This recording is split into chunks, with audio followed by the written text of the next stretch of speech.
What's going on, Falcon fan? This your boy Ricondo coming back with my first live video. So, I won't lie to you, first live video. And I want to put a title out there about something that everybody could come in and talk to me about, especially talking about Atlanta Falcons. Being a Falcon fan, it's not that many of us out there, but of course, that's why we do these channels. That's why our community is so thick the way it is because we come out and we talk about these Atlanta Falcons because as we all know, the national media don't talk about us that much. That's just the way it is. They really don't. So we come out and we talk about, the Atlanta Falcons. That's what we do. So the reason I came in, everybody always asking me, why am I a Atlanta Falcons fan? And to be honest with you, I tell them just because I am. I mean, if you just look at the history of the Atlanta Falcons, I mean, we don't only won six division titles. We won in 1980, 1998, 2004, 2010, 2012, and then 2016. So um, it's really, just be real. We really don't have more downs than ups, right? But when you know you're just a fan of a team, you're gonna defend your team. That's what it is. I mean, just being a Falcon fan. I mean, for years the Falcons really never really won a back to back win had a back to back winning season until Matt Ryan actually got drafted in 2008, and those four seasons, Matt Ryan first 4 seasons probably was the best in Atlanta Falcon history from 2008 to 2012. Now, probably the most exciting, yeah, probably was with Michael Vick was with the team. Michael Vick, of course, he was with the team, came in 2000, but people don't realize when Michael Vick was with the team, we only had two winning seasons. Yes, Michael Vick, he filled up the stands. He was electric. He made winning plays on the field, but as a team, we still wasn't winning. So in reality, the only time we really had a lot of success when Matt Ryan, those first 4 seasons from 2008 to 2012, we actually had 4 winning seasons in a row. And before then, we could never win a back-to-back winning season. I mean, we went to the Super Bowl in 1998. We went 14-2, and came back the next season and went 5-11. So we never really had any consistency with this team until Matt Ryan came, and that's really when we started to show that the franchise is going in a different direction. Of course, Arthur Blank brought the team back early, and once when he bought the team, you could start kind of see the change of the team. But honestly, guys, I've been a Falcon fan since when we with the in the NFC West with the 49ers, the Rams, and of course the Saints were still in our division. And of course, we that's when the 49ers was winning Super Bowls, and we played those guys every year. We was competitive still with those guys. That's when the New Orleans Aints used to put the backs over their heads. They were just as bad as us, right? People forget how bad the New Orleans Saints were.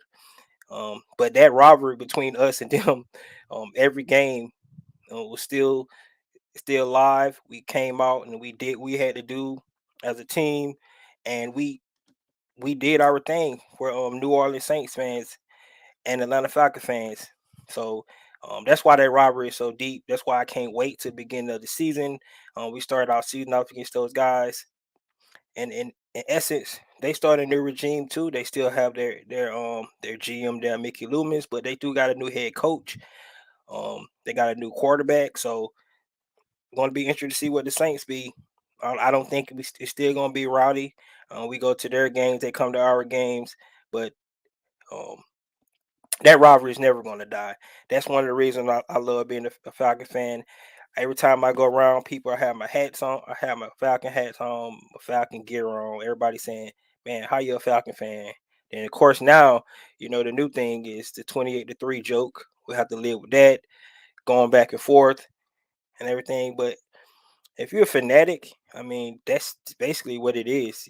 I mean, you believe in your team, every year, I'm going to be honest with you guys. Every year I come into the season again with the Atlanta Falcons, and like we're going to win this year.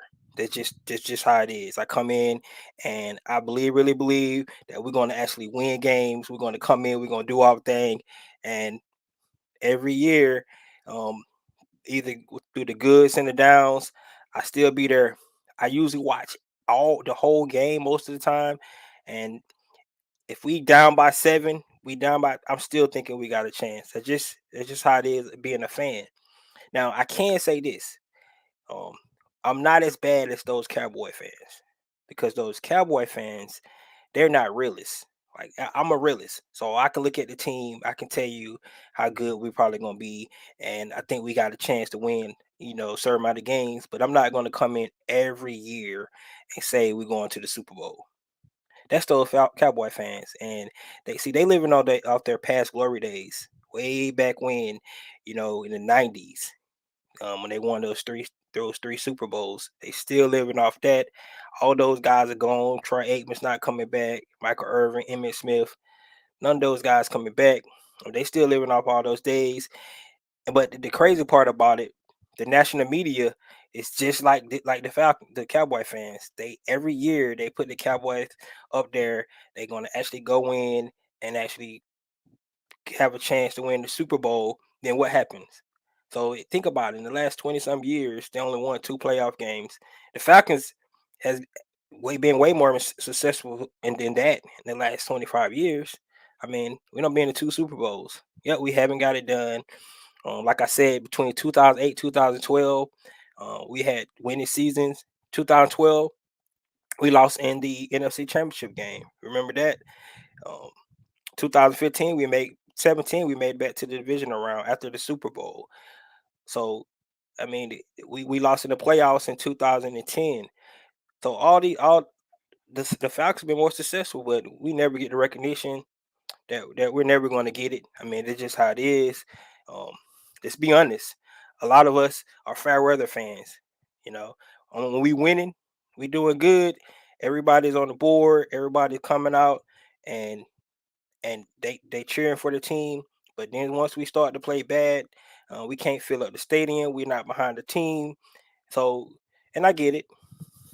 They really ain't, like I said, throughout our history as a team, we really ain't gave um nobody a lot of things to think about as a team, right? So I get it. So I don't totally understand why a lot of people feel the way they feel about being fair weather fans to the Falcons, but not me.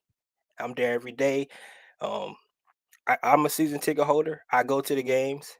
Yep, I watch, and I be pissed off just like you guys do when they do stupid stuff, stuff I don't understand.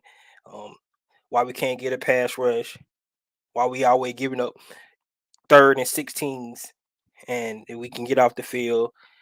Why we can't get the ball in the end zone on the offense? Why our offensive line sucks? All this stuff. I feel the same way you guys feel, but at the end of the day, I'm gonna be behind this team 100%. I'm gonna root for this team 100%, and I want to be positive instead of being negative. I can look at the roster and say, well, we got issues and we got things that we can fix, but at the same time, if you follow this team, like real fans follow this team, you grow up with these young guys and you learn how to see their growth and see how much potential they got and how they can may be able to improve to make the team better, instead of being like one of these national you know people reporting on the team, and they don't watch the team every day like we do. So we know what we got, from a talent standpoint, and we can kind of figure out how much better these teams gonna be. Like I can watch a game against the Tampa Bay Buccaneers and know that we're not that far off from them. We competed with that team, and they won the Super Bowl. But as playing them twice a year, we was right there competing with them in both games we played against them. So we're not that far off. So we compete against the Super Bowl champs. That mean as a team, we can't be that far off. We can compete with that team. We just need to fix certain things to get better and be able to to get over their hump. I mean, the year they went to Super Bowl, we had them down 17-0 in the first half. Yeah, they came back and won it, but I mean, that's the way the Falcons do, right? For some reason, and hopefully, this new regime with Arthur Smith, Terry Fontenot, we're trying to change that mindset, the culture. When we get up on teams, we don't let them back in. We don't do the Falcon way and mess up games and things like that. So that's what I feel about being a Falcon fan. Um, I really would love to let you guys let me know what you think about being a Falcon fan. Let me know.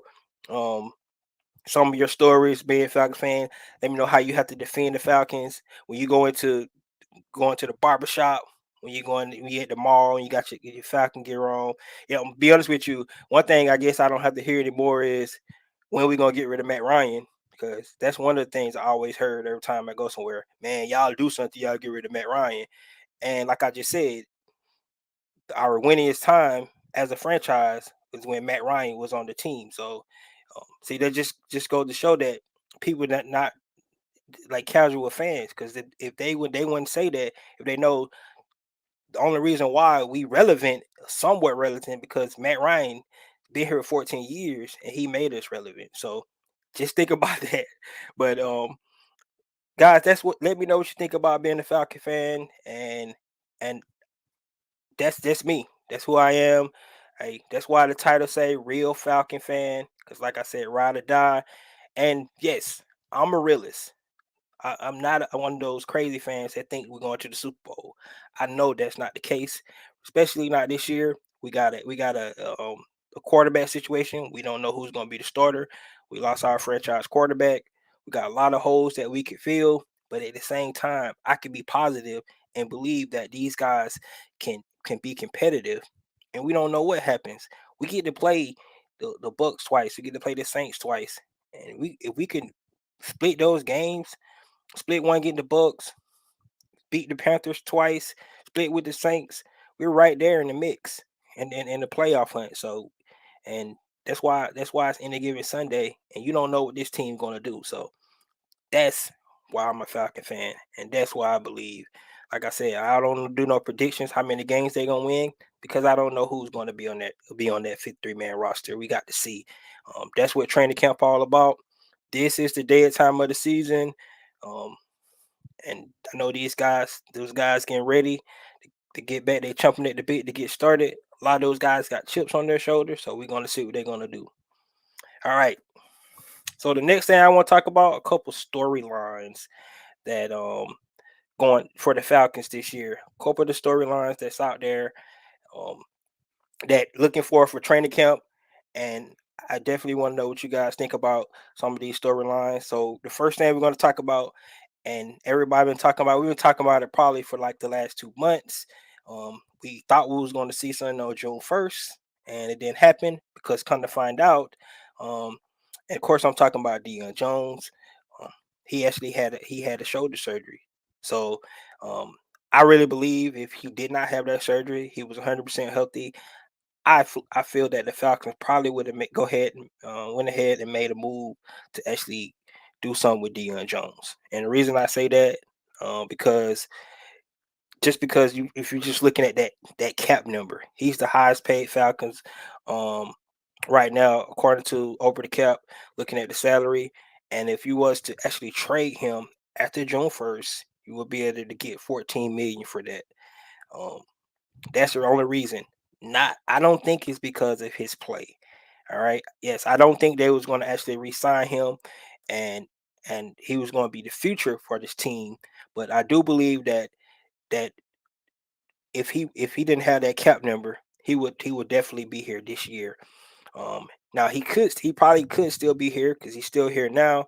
Um, because like I said of the injury, and they wanted to be able to, because they just cut him right out, they won't recoup but $1 million, and I think that's not good business when you have somebody talent like Dion Jones that actually can help with this team.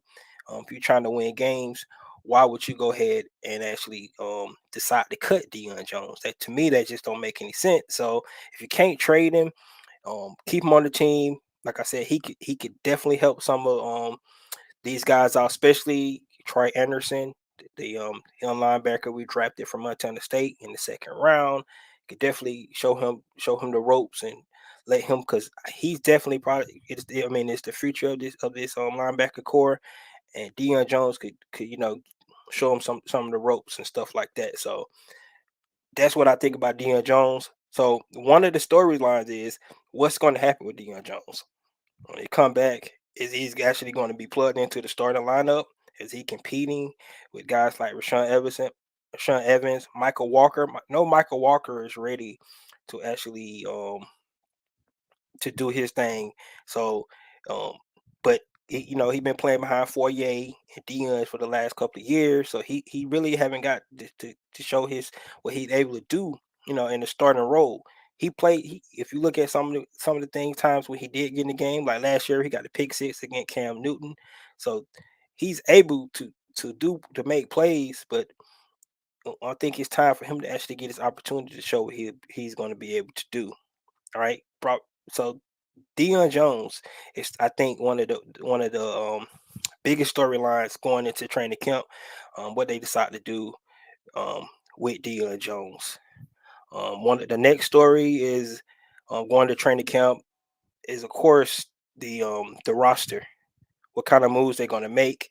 Arthur Smith mentioned that some of the guys that was doing the offseason program, some of those guys was going to be out. They was going to bring more guys in, specifically in the trenches. It'll be interesting to see if they're still going to do that.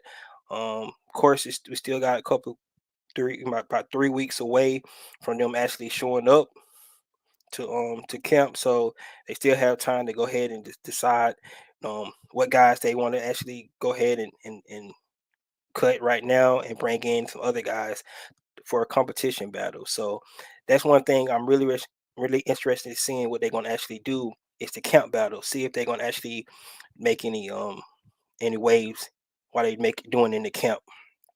All right, the next thing camp battle is that quarterback position. We talk about this all the time. The quarterback, right? Um, we don't know who's going to be the new face of the franchise. We do know Marcus Mariota, um, been in the league 7 years, Heisman Trophy guy, first 2 seasons with the Tennessee Titans. Actually had winning season, went to the playoff, won a playoff game against the Kansas City Chiefs. Um, Coach after coach, offensive coordinator off offensive coordinator. Eventually, injuries. Eventually got benched for Ryan Tannehill. Um, and then they then they let him go after his fifth season. Went over to the Raiders for 2 years. Sat behind Derek Carr. It, so is this a time for him to come back in and see if he's able to recapture that Heisman status, being the number two drafted quarterback overall in the NFL draft?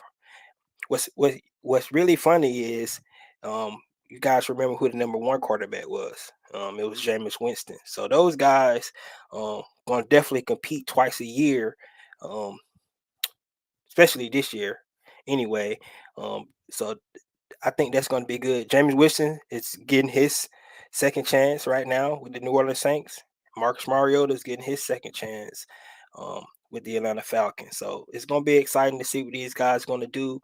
But the question about this quarterback competition is Desmond Ritter. This guy lost 6 games in his college career.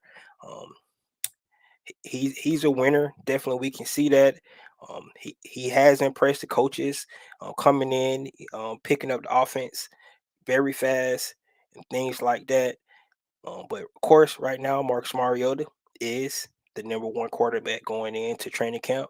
But we wanted to see how much Desmond Ritter can actually push Marcus Mariota, and see can he actually have a chance to unseat him. One thing we do know that Marcus Mariota has a history of getting injured. So Desmond Ritter, whatever the case, he needs to be ready to go in any case, because if Marcus Mariota does get injured, um, Desmond Ritter is going to get a chance. I'm on the side that I don't want Desmond Ritter to actually play this year because I'm selfish, because I'm hoping that Marcus Morta comes in and he's playing well and we winning games. So if he's playing well, we winning games. Desmond Ritter is not gonna get this opportunity, and I'm okay with that because, like I said, I want us to win. So um, I'm not thinking about the future this season, right? Not right now. All right. If we start losing games and things like that, yes, we can start looking at the future. We can start looking at the next season, looking at all the cap space we're gonna have and things like that, and trying to see what we got in Desmond Ritter. Um, is he the quarterback for the future? And we can start talking about all those different things like that. But if we win the games, we competitive. I want Marcus Mariota to stay in the game and see can we actually make a playoff push. I mean, that's what you do. Like Edwards say, you play to win the game, right? So whatever happening next season, I get it. Team building, looking for the future, all that good stuff. If we win the games, Marcus Mariota is a QB. Let him stay in the game. If you guys recall, Drew Brees got hurt, right? Drew Brees got hurt. Tom Brady came in. They was winning. Drew Brees got healthy. Bill Belichick said, "Hey, if it's not broke, we're not changing it. We know you the starter. You've been the starter for a long time in this league, but this young guy is actually got us on track winning. We're going to stick with him." And that's what created the legend Tom Brady. Let's be real. If Bill Belichick would have went back to his starter, we might never got to see what Tom Brady would be all about. 7 Super Bowls later, right? By the way, I don't like Tom Brady. All right, next storyline is our offensive line. Camp Battle's offensive line, right? We've been talking about the offensive line um, all season long. Last season, all off season, talking about offensive line. A lot of people thinking that they didn't bring enough competition in, especially at left guard position, right? They brought in Justin Schaefer, yes.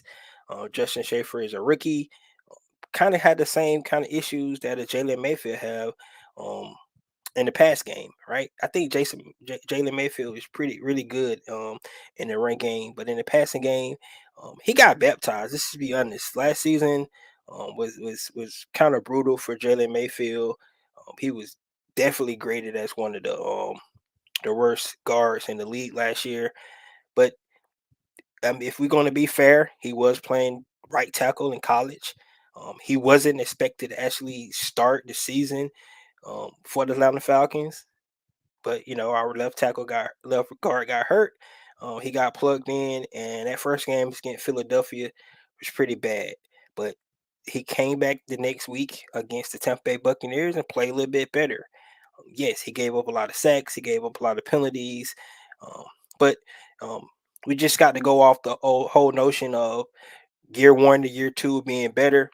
Of course, you know that this regime invested in Jalen Mayfield, so they definitely not going to just give up on him right away, and just go ahead and move on.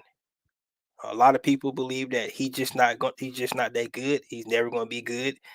But as a regime, like I said, somebody transitioning from right tackle to left guard, they're going to give him his chance. They're going to let him um, lose the position. It's not given to him, but he's got to go out and battle this year. I still got Kobe guys there too. Um, maybe I think Elijah Wilkins can play some guard as well. So maybe we'll see. It's gonna be interesting to see if they bring any more offensive players in to for that position. But left guard, we really need to be studying that to see what's going to happen with left guard. Center is another position on the offensive line. Um, I feel like they want Drew Dahlman to actually win that starting role at center. That's their guy they drafted. Um, Great zone blocking guy from the Stanford Cardinals in college. Um, his problem was I think he had more issues in the run game than the pass game, blocking. But he was getting most of the so-called starter snaps in the offseason program. So we'll want to see with Drew Dahlman, um, what he's going to be able to do.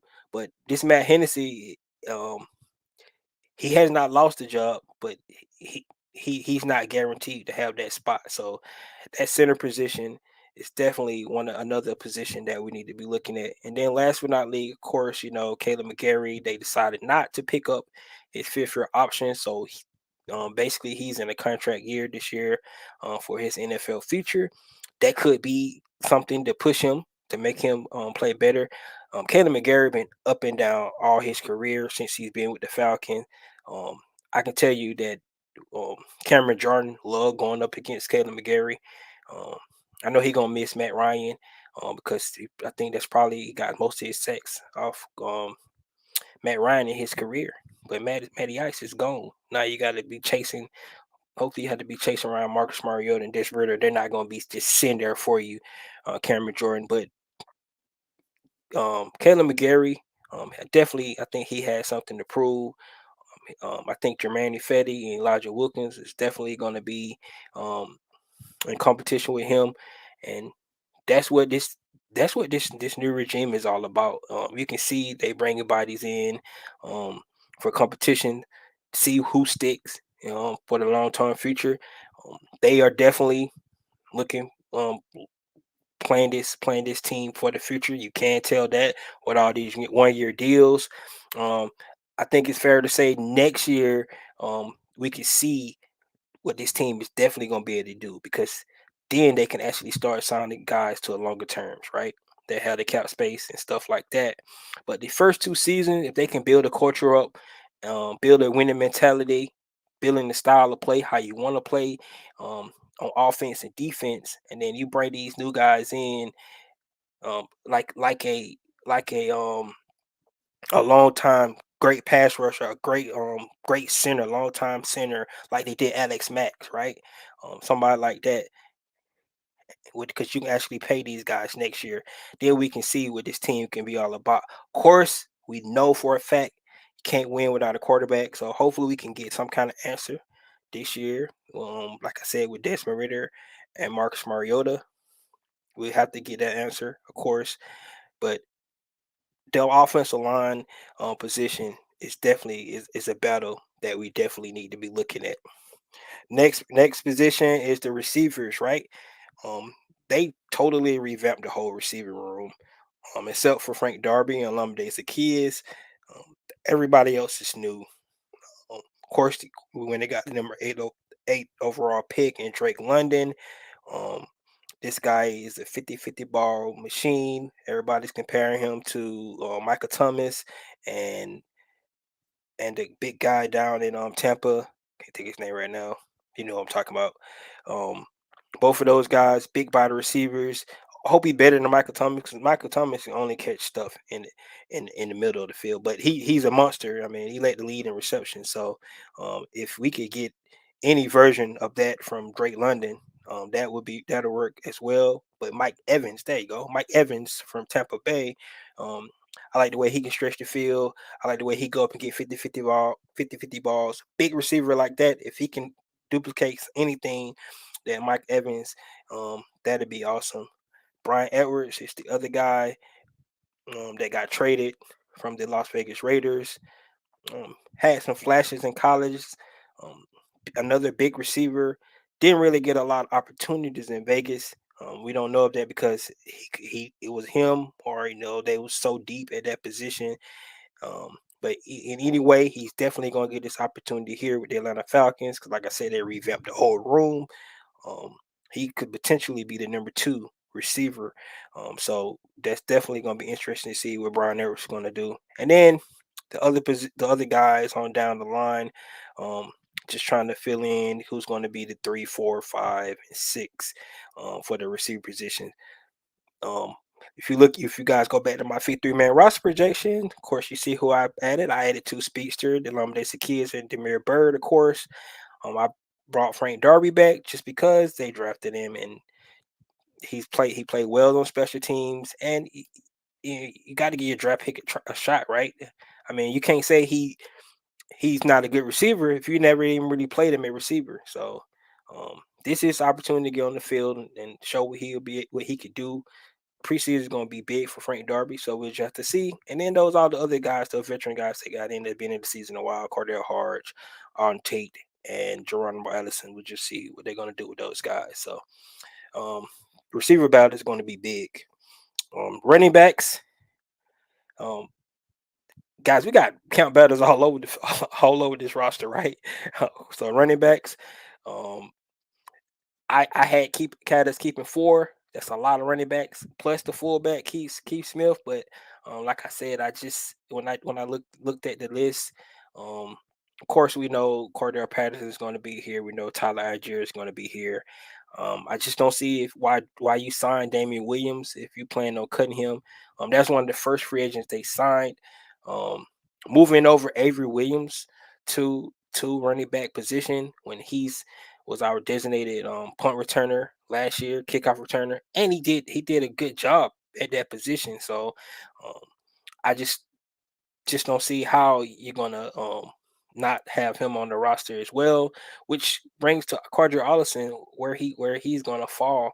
Um, I think Cardra Allison is a good back. I just think it's a numbers game, and I don't know if they're gonna keep Cardra Allison. So I'm interested to see what you guys think about Cardra Allison and if that's something that we could see him on his way out, or it could be any surprises. Maybe Damian Williams don't make the team. So we just have to see. But like I said, I had four, and those the four guys I had. But I still think that running back competition is going to be fierce.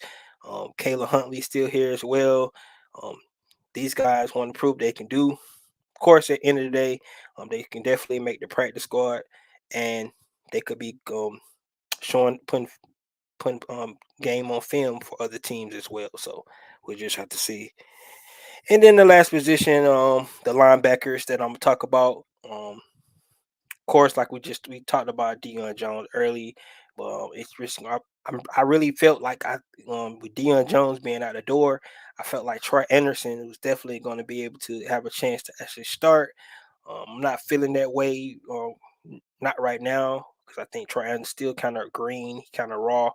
Um, he has all the athletic abilities. I think he had the smarts, but just game time and experience.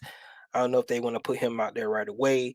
Right now, I think it's going to be Rashawn Evans and Michael Walker or Dion Jones. If Dion Jones is still going to be here, so um, that's the way I feel about it. Um, so guys, those are the camp battles. That's some of the storylines going into camp. Um, it's so many more. Um, definitely, I'm excited to see our secondary. I didn't talk about secondary because I think secondary is kind of set. I don't know if it's going to be that many battles over there, especially from our starters. I think our starters are set, especially at the cornerback position.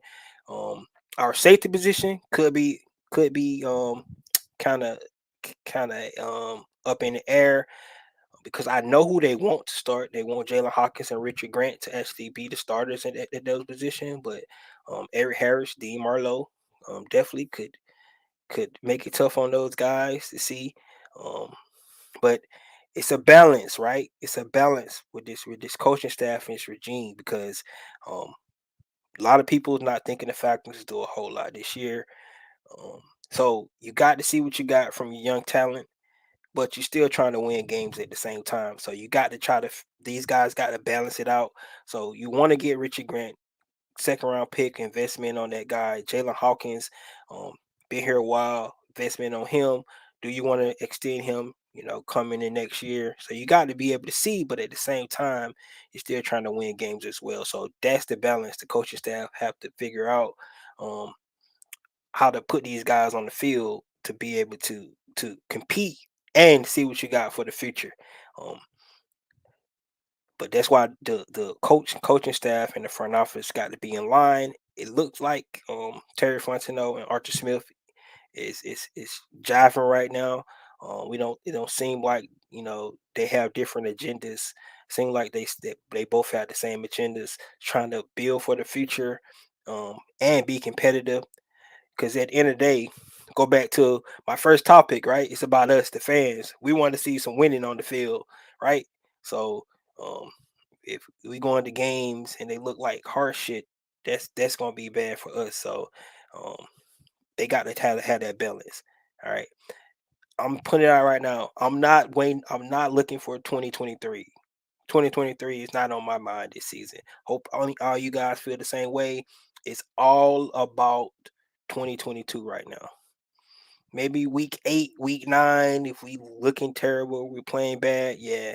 But I'm gonna say this: if our coaching staff um can't get these guys to play, and I know that we look at on paper, everybody's saying that we're not that talented, but but I really believe in this coaching staff. So um, I got high standards for this team to actually be more competitive than a lot of people think because of the coaching staff. I believe in Dean Pease. I think Dean Pease is one of the good defensive coaches in the league. I believe in his scheme. I believe he knows what he's talking about, and I think if he put these guys in positions to actually be good, I think they're going to play well. They didn't play that bad last year. You look at the stats. Yeah, we get up 2,200 yard rushing. Um, but we didn't give 18 sacks. So I mean, yeah. But at the same time, um, the games that we was in, we played well. Um, on the other half, on the other side, the games that we lost, we got we got smacked, right. So um, we got to see the balance. So I believe in this coaching staff. It's ready to see. Arthur Smith didn't have any weapons last year. I think that's could be his excuse, right? He had Matty Ice. Matty Ice did what he gonna do. Honestly, if we didn't have Matt Ryan, I think this offense would have been even worse than it was. Um, that veteran, people don't realize how good Matt Ryan is. Um, he won a lot of games for us last year. That's why it's going to be interesting to see, um, because he's gone, right? Matt Ryan is gone. Now we got Marcus Mariota, who's trying to rejuvenate his career, and then we got this rookie who's green, and everybody's really not quite sure what we got with him because he was picked in the third round, right? So that's going to be interesting to see with that quarterback position. But as a team as a whole, I think this year's team is better than last year's team, especially from the skill position on the offensive side of the ball. If we can get the offensive line right, I think these guys are going to be pretty good. Um, so guys, thank you for coming in, watching me. Like I said, my first live video. Um, I didn't know what to expect. Um, I really enjoyed it. I come on here and talk again. If you like to see me come live, um, I definitely do it some more. I don't mind doing the pre-recorded videos as well, and then you guys hear my thoughts. Like I said, at the end of the day, for me personally, I just like coming here talking about these Atlanta Falcons. All right, that's my therapy. That's what I do. Um, I argue people all day about the Falcons. That's what I do. All right, and like I said, I'm not delusional, but I'm just positive, right? Until you can't be. All right, you can look at it, and everybody 0-0 now, but we started off 1-5. That's what we are. We 1-5, right? So, um, but I'm not going to be negative. I'm not going to say we're going to win 4 games before the season start. That's just not me. I believe in this team. I believe we can do something every year. So until they show me we can't, I'm going to ride with these guys. And then even when we can't, I'm still going to be root for them to try to put some wins on the board, right? So that's all I got, guys. Let me know what you think about my first live video, and we'll see what my next video gonna be. I really don't know right now, so we'll just have to see. So that's all I got. This is your boy Ricondo coming back at you with another video. Peace.